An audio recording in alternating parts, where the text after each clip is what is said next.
Gen X free time. Older GE refrigerator won't cool. Easiest idea on how to fix the refrigerator that is not cooling. Current temperature and the temperature that it's set for. The easiest problem to fix. Of course, that's just the surface. I cleaned the outside vent, then took the vent off and cleaned the inner filter. So I'm cleaning out the bottom of my refrigerator. It's an old GE with the French doors in the front, and in the back I vacuumed off this grill that was just so covered in fuzz that it looked like a sheep. But now I've got to take off the grill plate, clean off the vent thingy, the filter thingy underneath it.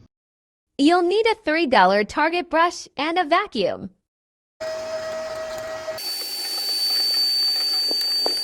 I'm not a professional. Don't try this at home. This is how Gen X men enjoy their free time. Subscribe if you're Gen X. This vacuum really sucks. As a Gen Xer, I'm supposed to have a small savings to pay for things like this, but my transmission got that already.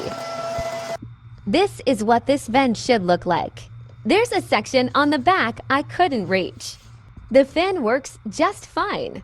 If any of the rest of this is broken, then you'll need to watch someone else's video. It's almost back to normal temperature.